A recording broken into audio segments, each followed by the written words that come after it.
Out beyond ideas of wrongdoing and right doing, there is a field. I'll meet you there. When the soul lies down in that grass, the world is too full to talk about. Ideas, language, even the phrase each other doesn't make sense. Hi everyone. I am excited to introduce Leandra to you. As you will hear from the podcast, we have known each other for a very long time, but only recently reconnected via a mutual friend. It was during a coffee date about a year ago that I became aware of Leandra's profound sense of spirituality, and am happy to have her here to hear what her journey was like. I trust that you will enjoy this with me. Hey Leandra, how are you doing? I'm fine, thank you. Freddie, and you? I'm well, thank you very much. Thank you very much for doing this for me. I really appreciate it. Leandra, we have come a long way in a very strange way, actually, haven't we? So I met Leandra when I went to high school. She was a year ahead of me, and through another friend, I kind of slotted in with your group. And then we started partying together. You were one of the girls who taught me to dance. Can you remember that? Really? Yeah. Okay. I'm not surprised. I used to love dance. Well, Yes. I love dancing. I used to. I can't see myself doing it anymore. I feel like a complete idiot now. Yeah, so you were one of the ones that taught me to dance. And did we have loads of parties? Every weekend, at least one. True. Yeah, Absolutely, yes. Party animals. And you were, what I remember from you at school, you were, how can I put it? You were lovely and friendly, quite an academic. Yes, I was a jack of all trades, actually. Yeah, because you also played hockey. I was the hurdles girl Yes. ahead of you. The hurdles girl ahead of you. Well, 1 year.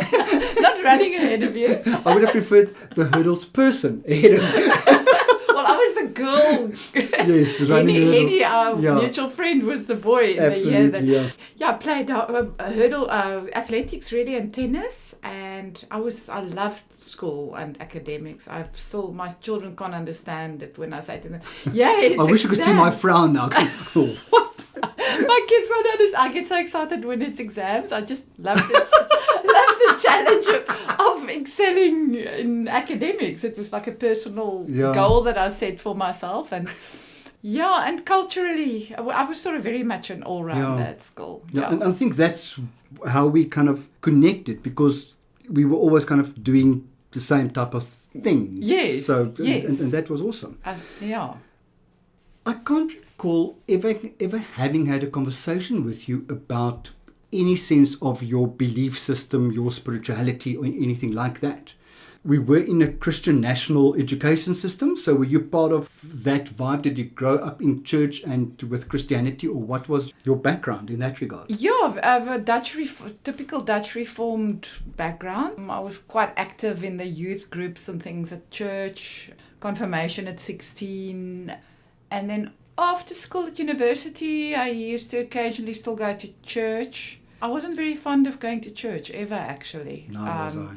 So the moment I got away from my parents, I sort of didn't go to church that much. But I had times in my early 20s where I was very much drawn to church and religion. I somehow understood it as the only way of living out my spirituality at the time. I then started experimenting with going to more charismatic churches and that. But then I got married at a very young age when I went to live in Plettenberg Bay, and my mom came to live in Plet not long after that, and she used to drag me off to the Methodist church whenever she went. She was quite a churchgoer. Was your mom Afrikaans? Yeah. Okay, so why did you go to Methodist church? Because she was married to an English-speaking person. Yeah, so I've always had a profound interest in spirituality, but I wasn't very fond of religion. Last night I shared at an NA meeting on spiritual journeys. I was asked by a friend. Something that I'll never forget was, before an athletics meeting, I was always so nervous. I was frantic. And my mother would always say, "Oh, it's okay, my child, just pray." And I used to say to him, but Mom, all 7 other athletes are also praying. Yeah. I always think about that. Yeah. Why would God bestow kind of me with the grace of winning or whatever it was that I wanted? I don't know. Maybe it takes turns or... Yeah, whatever it was. And my mother got so angry with me that how could you have such a lack of belief? And for me, that wasn't a lack of belief. It was reality. Yeah. All 7 of those guys might be having the same conversation with their mother at the moment. Exactly. So for me, it was always a thing of, why me? Why would I get it? Yeah, I know exactly what so you're maybe it was just because it was such a extremely selfish, but I wanted my own God. Yeah, personal. Personal Jesus. Yeah. Not one who takes turns. I want to win every time. As you know, I wanted that. Yeah. And did I not get it? I was very, very, very upset and angry. So that was one thing that I remember. And looking back, I just didn't have that type of unwavering faith. I always doubted. For me, it was more of a matter of fairness. I desperately wanted to believe in the Jesus that I culturally grew up with. Yeah. Because I suppose we all have a yearning to find some kind of comfort in some concrete spiritual form. Yeah.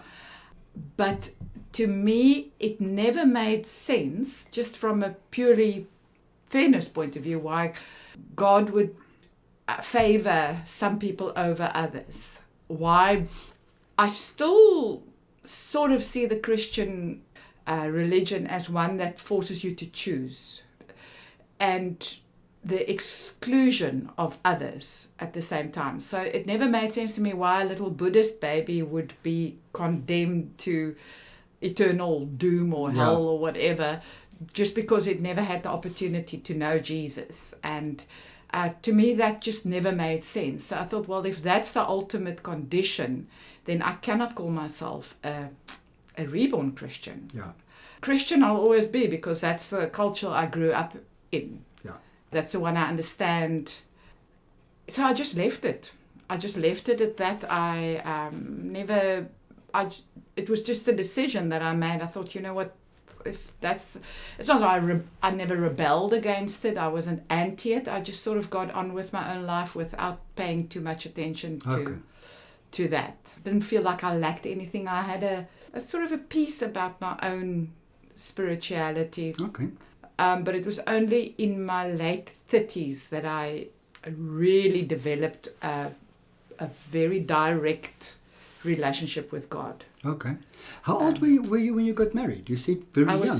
I got married twice, actually. I got married once when I was 23, almost 24, to a wonderful man, an artist who was much older than me. He was a wonderful mentor. In fact, through my association with him, I began a career in art dealing. I became an art dealer. And I had 3... to your dealer. My dealer, art dealer. I dealt in... I had one of those, but he didn't deal in art. Yeah, no, this was quite innocent. Also, my problem in life was I'm autistic, so I wanted to say take me to your leader, but I always ended asking take me to your dealer.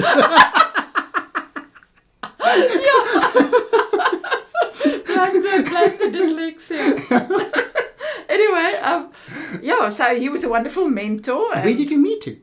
In Plettenberg Bay. Okay. Yeah, I was there I was actually on my way to America to go and live there, and I went there on holiday with my parents for the last time now. Before I went to changing plans. Wait, big stop. Change in plans. Cancel the visa.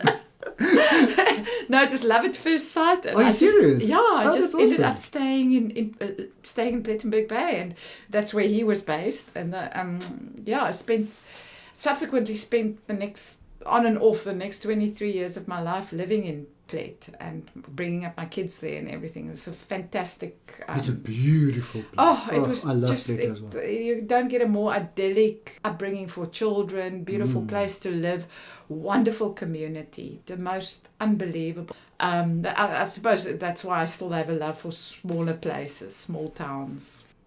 It's that sense of community, of support. Okay. Yeah. Anyway...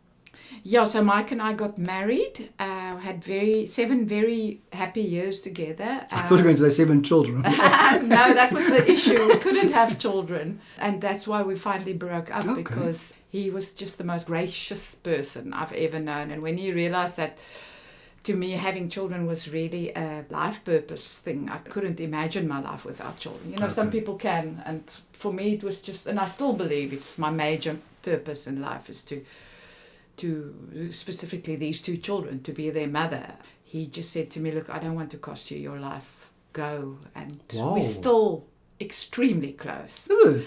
Love each other to bits and pieces and always be there to support each other. Well, it's very, you know, when you do have a breakup like that and you remain close, it's because you want to, not because you have to. It's very much a choice thing, whereas when you have children and you break up with somebody, you might hate that person's guts, and sometimes it's better to just move away from a relationship that's destructive or negative in your life, and you can't if you have children. So at least without the children, there's the choice aspect. I always seem to get along with my exes quite well, and I always kind of had a sense of pride in that, because I always said it shows that I use the right criteria when I choose partners. So even if I can't have them as a life partner or as a boyfriend, the characteristics they have are still awesome. So it's still quite nice to have them in my life. That's ideal, I suppose. Oh, that's so wonderful. I always saw that as a kind of feather in my cap. So you don't question your judgment? No, these were the boyfriends that I had. But generally, my choices of potential partners were stuffed. I once had a psychologist who said to me, you know, Freddie, actually there's nothing wrong with the people you choose. It's just that you choose the wrong people. For you. For you. Yeah. So move on from there. Yeah. So while you're in Plet, Mom was there attending Methodist church. Did you enjoy the Methodist church? I did. You know what? I enjoy all sacred places. Okay. I like, even now, although I haven't been in a church for years and years and years, I sometimes think, oh, you know what, it'd be nice to go to church. Just to be in a sacred place where you can connect with spirit. I don't think it matters whether it's a church or maybe anywhere beautiful in nature next to a waterfall or a temple or a synagogue or anywhere where you can feel, and I suppose you do feel the presence of God in holy places. And that particular church was nice. It had a very good, nice people. I used to just like being there, but I like all holy places. Yeah. There's an NA meeting in the Central Methodist Mission on Green Market Square in Cape Town, and it was one of the first meetings I started attending when I came out of rehab. And they were so welcoming, and the pastor was a young guy and he was awesome. And they were so nice to NA renting a room from them. You had to walk through the church and go upstairs through a small little room there where we met. And at stages we would open the door to the meeting room and there would be cake for us. Oh. A whole table, they would be celebrating something, and a whole table with snacks and cold drinks for us. It was absolutely lovely. And I always thought that this is what I thought religion should feel like. I felt so good about the connection we had with them, and also thought that I wonder if I grew up with that type of welcoming feeling. I never really felt welcome in church as a child. I just didn't. Did you also grow up Dutch Reformed? Yeah, I felt judged. Well, that's always when I try and explain to people, because I've brought my children up extremely spiritual. I mean, those kids were meditating and doing yoga by the time they were 3 years old. Are you serious? Yeah, I can tell you stories about my son. My son running off to his room with an orange shawl over his shoulder, saying, "I have to go release my anger." And then I used to walk into his bedroom, and he'd be sitting on top of his bunk bed in a yogi pose with his little legs crossed, with his orange shawl around him like a little monk, with his eyes closed. And he was very good at this releasing thing, because like 5 minutes later he'd be back and he'd throw the shawl over and he'd say, "I've released my anger." And he'd go out and he'd play, and he'd really be, he wouldn't be angry anymore. And It's so funny. Judgment. Yeah. And when they ask me, or when they have asked me in the past, when they started going to school, they started realizing that people were going to church and they were talking about Jesus, and the school that they went to was quite religion based and all that, and they started praying in class and talking about having religious education religious and studies stuff. or whatever. So they would come home and ask me about Jesus and church and why we don't go to church and so on. And I started telling them about my own youth and my own experience with the church that I went to. And I don't believe that judgment has a place in religion. Yeah.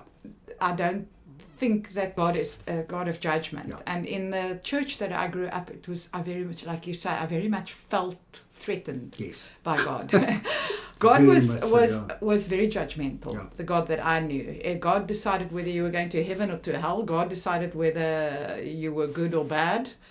And there was very little that you could actually do to ever be good enough. Yeah. Something that I always questioned was somewhere in the Ten Commandments.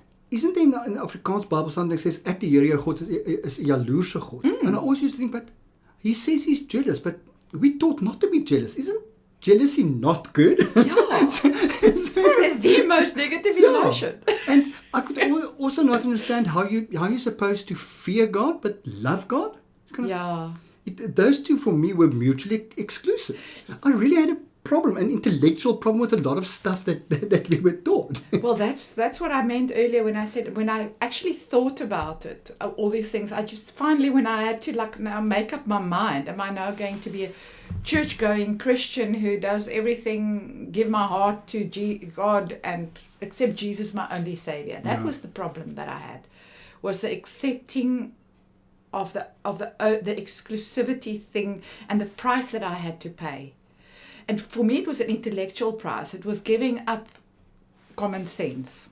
Yeah. And I just couldn't do that. Okay. I couldn't authentically say, okay, you know what, I'm not going to ask questions anymore, and I'm just going to do what they say. And you, little Buddhist baby, are going to go to hell because you have not accepted Jesus as your only Savior, regardless of the fact that you've never heard of him. Yeah.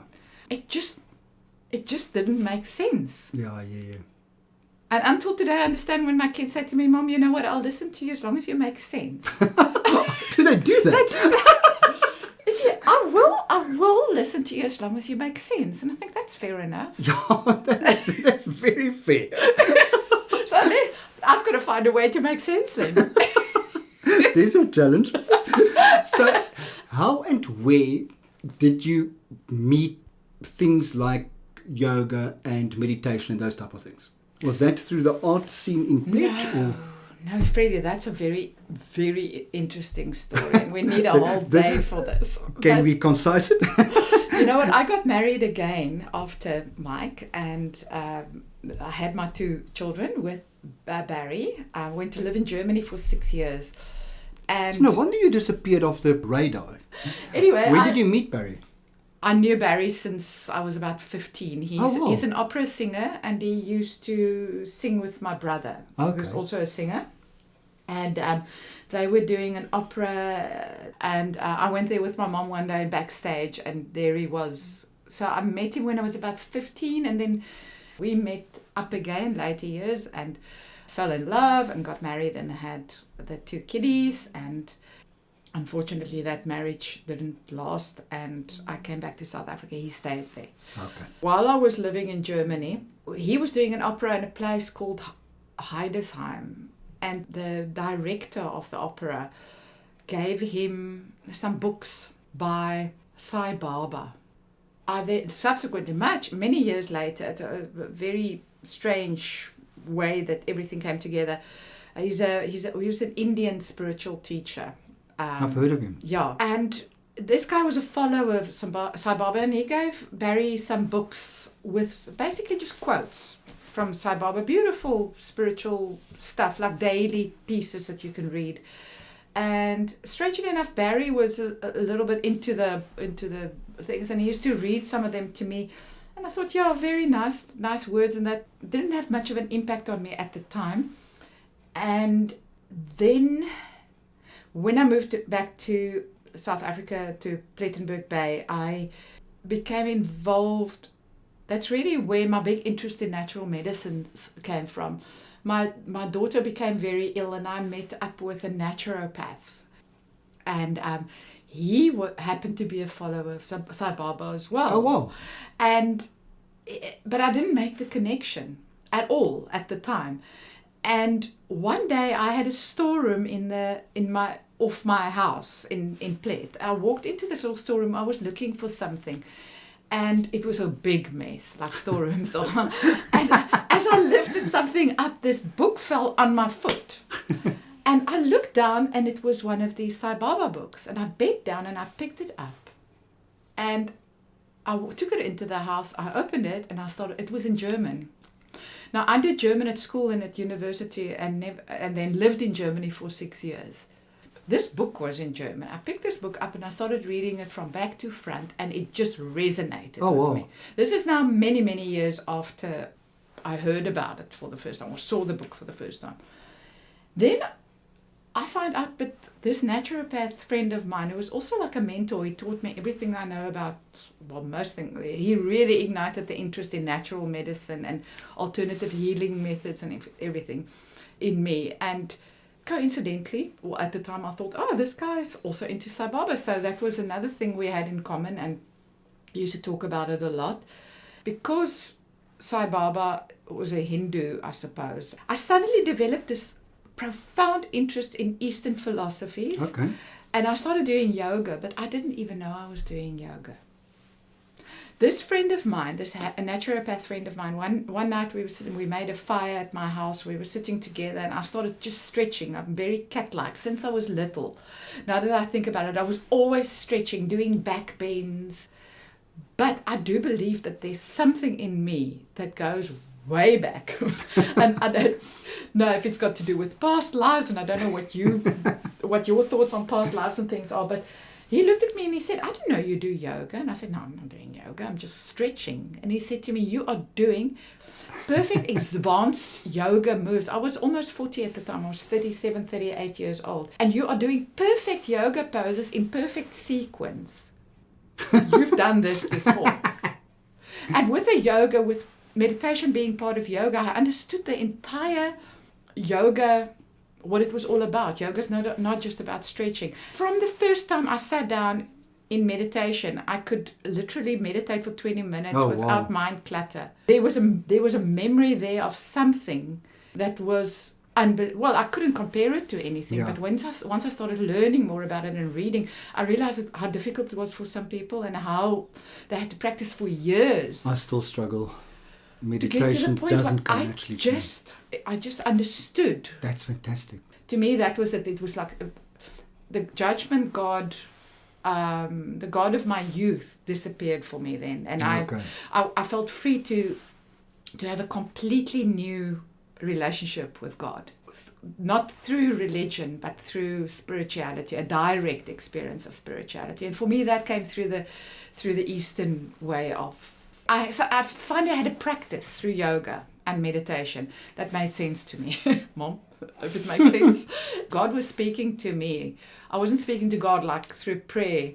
God was speaking to me, and it became a two-way relationship. Yeah, from there on, my spirituality just grew and grew and grew. It's a very personal thing. That's fantastic. And did you actually teach the children, or did they kind of just join in? Just osmosis. They saw what Mom did and they copied it. My kids grew up with this very much an understanding of spirit. They never really understood anything else. I used to speak about past lives. I really do believe in past lives. It just, again, it makes sense to me. The past life belief to me means that you've always got another chance. It confirms to me that God is a forgiving God. Yeah. You always have a second chance. You always have another chance. You can't really screw up because your spirit keeps on evolving. You can keep on, like your book, you all you have to do is take the layers off. Yeah.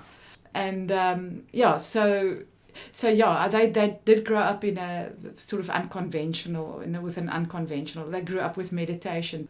Anyway, it gave me an opportunity from a very young age to teach them about tolerance. That we live in a world with lots of different things. I've always given them the freedom to go to church if they want to. They just don't like it. They, like I used to be as a kid, they get bored because of my slightly different way of dealing with spirituality. I've had to teach them about tolerance from a young age, that it's about tolerance. It's, non-judgment kind of thing. Was it also that period when you came back to plate and starting meditating and yoga that you also stopped eating meat? Yes, it all came together. Okay. It is somehow now I've gone through another cycle like that. It's almost like I'm back in that same place now, but this is now the second time that I've gone back to that place, and I just simply go off meat. Physically, it doesn't feel right. It's almost like your body changes in a way. When you start doing yoga, you want to feel lighter. It's almost like your body becomes light in more than one sense, like light and light. Yeah. And the density of meat just somehow doesn't agree with a lifestyle like that. It's really interesting what you're saying, because I always say once I've done yoga, I feel as if my joints are breathing. Yes. And I think that's that lightness feeling that you're talking about. When I meditate, and when I do yoga, but it has a lot to do with breathing. And somehow I work energetically with light. To me, it's the quickest way of bringing myself into that meditative state is to fill my physical body with light. Okay. It sort of helps to clear the clutter out so that the energy can flow. And somehow, I don't know if it's got something to do with that. Once you start filling your physical body and your astral body with light, it's almost like the energy of meat doesn't go with it. I can understand what you're saying, because meat does make one feel full.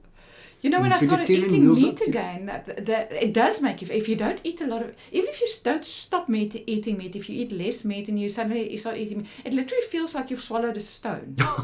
You feel like an ostrich. You feel exactly. A few stones in your belly. It feels like you've swallowed a rock, and this rock now somehow has to digest. Another thing, alcohol, for instance, and yoga, if I had as much as a beer or a glass of wine before yoga, the next morning, I could literally feel that my muscles couldn't stretch. The acidity from the meat or from the alcohol or from anything that causes acid, even coffee, doesn't go with a yogi lifestyle. Amazing. So it's a combination of things. And yoga is not only about the stretching, it's about the breathing, it's about the meditation, it's about the poses, but it's also about embracing the philosophy. And one of a very big no in yoga is a violence lifestyle. And eating meat, it doesn't matter how consciously you do it, there is an aspect of violence connected. So somehow, if you get into the philosophy of yoga, into the lifestyle of yoga, that's another aspect.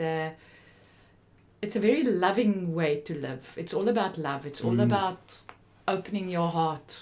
It's all about service. It's all about embracing. It's all about these very light being practices. Yeah. And violence doesn't feature. So non-violence is a very big aspect of yoga. So when you get into a yoga lifestyle, there's no space for acts of violence, whether it's verbal or thoughts, and then eating meat just becomes a no-no. Yeah. Okay, that makes a lot of sense. And it's not difficult. It was never really a conscious thing. It's just, you get to a point where it just doesn't make sense anymore. And doesn't feel right. A new big thing happened in your life, and you swapped the business world for the healing world. Yes. What happened? How did that happen? What happened? What are you doing now? I'm a health coach, studying nutrition, and I'm a qualified body health care practitioner. Awesome. So I specialize basically, that's my area of interest, in detoxification through nutrition, and then these therapies that I've learned through the courses that I did, like colonic cleanses, manual, not the colonic irrigation that Okay. is also a therapy. Colonic cleanse manual. Manual. A lot of people look at me with desperate eyes when I talk about colonic. No. Yeah. I think I saw a video like that once. I've done it. It's very effective. I've got my reservations about it, though. Okay. I see it as a last resort thing. I would rather try other things first before that, but it is very effective. So manual lymph drainage and reflexology, everything that helps basically aids your digestive system. The digestive system to me is just the most amazing thing, because I believe it's the seat of just about every modern day disease, including depression, addictions, illnesses with mental roots. Okay. So that's my area of expertise. But it's always been an interest of mine, actually, thinking about it. I'm very glad that it sounds like a natural progression type of I've always been... my mom, actually, in the early 70s, was into alternative health already. Okay. The days that must have been... she must have been called a hippie. Exactly. No, my mom was everything but a hippie. I think she was a pseudo-hippie. That's basically how I grew up, with a mom like that, in the heyday of antibiotics. Yeah. I mean, in the early 70s, antibiotics was still the magic thing. It was only about 20 years after it was discovered, so it was before people realized how harmful it was. My mom just happened to be somebody who believed in the alternative way. So I actually grew up with that, and then when I went to live in Plate in my early 20s, I was very much into health foods, eating healthily. At that time, I remember it was the Fit for Life craze. Oh, yes, I did Fit for Life at some stage as well. For Did me wonderfully. Fantastic. I still believe in their way of food, whatever, separating the food groups as... distributing your food in categories. You could basically eat everything, just eat them at the right times. I still believe in that because of the whole idea of different digestive juices for different food groups and stuff. I believe that's one of the reasons why I haven't put on any weight. Because you look amazing. Thank you. At this stage now, do you still exercise? Yes. Do you still do yoga, meditate? Yes, I do. I go to gym because I'm older now, and I believe I need to do some strength training. Okay. And I can also feel my body. 10 years ago, I was still carrying kids around in my arms and picking them up. How to see you carrying your son around? No, not now, thank you. He carries me. He does squats with me over his head. He can do 10, 12. Like full deep squats with me on his shoulders. Are you serious? And I weigh 60 kilograms. Yeah. No, oh my word. And then he can still... I'm the one who eventually goes, I can't breathe. Please stop. No, so I definitely can't carry him around anymore. But I do feel that you need to pay more attention to flexibility and strength as you get older. So I do go to gym. I'm actually inherently quite a lazy person. Who's not?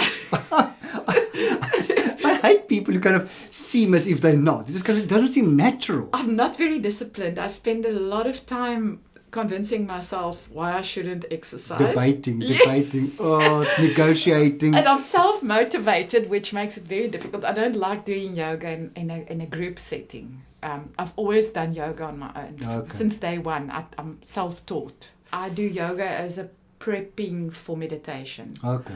I find that the poses opens up my chakras, my energy centers, so that when I meditate, I can get into the meditative space very quickly and very deeply without having to sit there for 15 minutes and stilling the monkey mind. Yeah. So I do yoga both for physical reasons and to prepare myself for meditation. For me, jogging is like that. I don't want to jog with anybody. Some people say, we have to go for a jog sometime. No, join a group. No. Really? For me, it's my thing. It's meditative as well. So I don't want to do... And also, it's meditative, and frankly, I can't talk while I run. Unlike other people who jolly make small talk. Run. Yeah. No, God, I'm suffering, I can hardly breathe. I'm starting to breathe. I'm trying to breathe here. Leandra, second last question. So as you sit here today, how would you define your spirituality? How would I define my spirituality? For me, I suppose like I just said, my yoga is my spiritual practice and very unique and one-on-one. That's how I perceive my relationship with spirit Awesome. to be. I don't have the desire to practice it in a group setting. In fact, I feel a bit of a disconnection the moment I'm in a group. I become self-conscious. I feel prescribed, like there's something I should be doing. So I've very much come to peace with it. Until long ago I still had the question, but obviously I want to go to heaven one day, whatever that is. I hope I'm not making a mistake. Because the things that we are taught when we were young, they stick with us. Yeah. And it takes a lot of courage to break away from it. In my case, it wasn't a rebellious breakaway. It was just a real desire to be authentic in my being. And it's taken me 50 years to become authentic within myself. Yeah. And to stand in integrity with yourself. With That's myself. Awesome. Yeah. And my relationship with God is in that space. It's just me and God. Awesome. So it's the most important thing in my life. There is nothing more important. And it truly just feels right to me now. And that's the kind of relationship we want to have with God. Absolutely. Very nicely said. A non-fear-based, open, understanding what unconditional love is. You can go to God with absolutely anything. You are loved for whom you are. You are loved for the fallible person that you are. You celebrate the fact that you make mistakes and that it's an opportunity. You don't have to be ashamed of being human.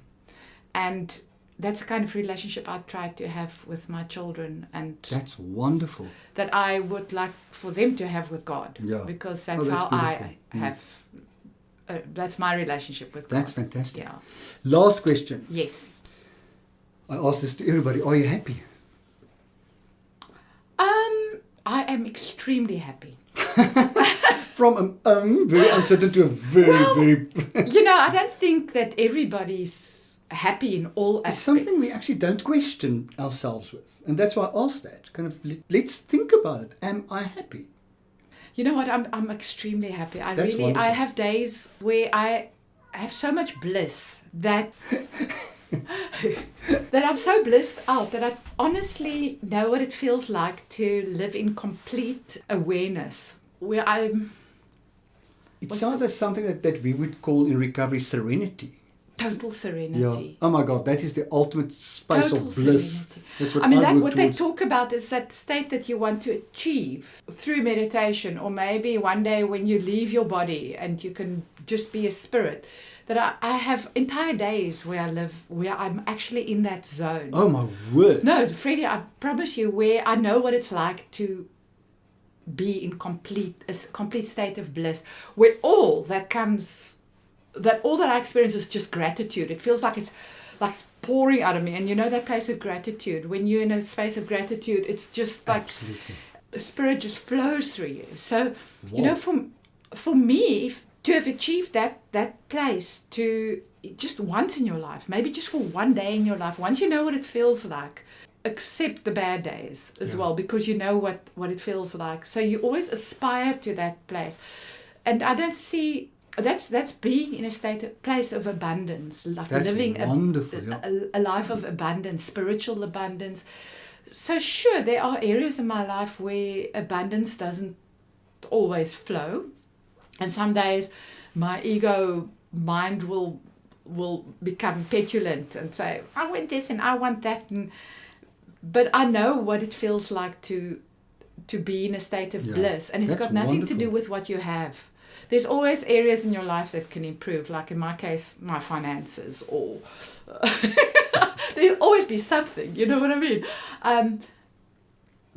But the things that really bring us true bliss are not the external things. Yeah. It's an internal. It's a state of presence. And that sounds absolutely amazing. And I have the ability through my spiritual practices, and because I understand these things, where I can bring myself into a place of presence. So, yeah, to me, that's happiness. That's wonderful. And one can't possibly be there all the time.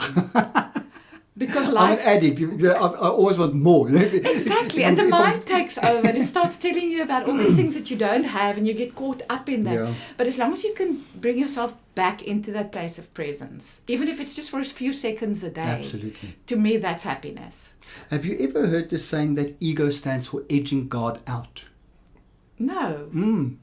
And that's exactly what you said. That's exactly what you said now. Exactly. Yeah. It's a choice you make. You might not be aware of the choice you're making, but I do believe in mind controlling, that the mind definitely creates our Reality. emotions, and our emotions create our reality. Absolutely. So if you can master mind control, then yes, then you can be happy all the time. Yeah. Because then you realize that everything is external.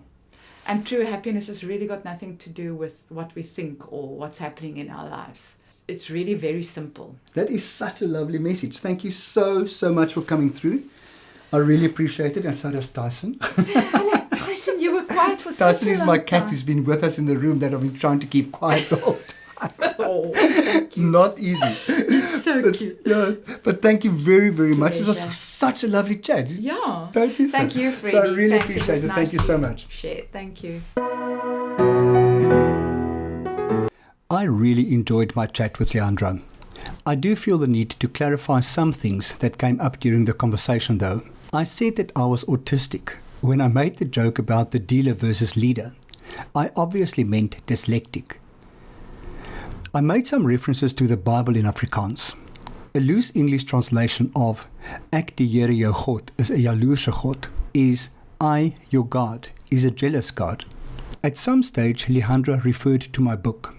What she is referring to is my exciting project of having written a 12-step guide for all addictions, which allows the user to work through the 12 steps in 21 days. The printers are busy with it now, and it should be available soon. Watch my website for details. My cat Tyson was in the room with us while we chatted, sleeping quietly on the couch.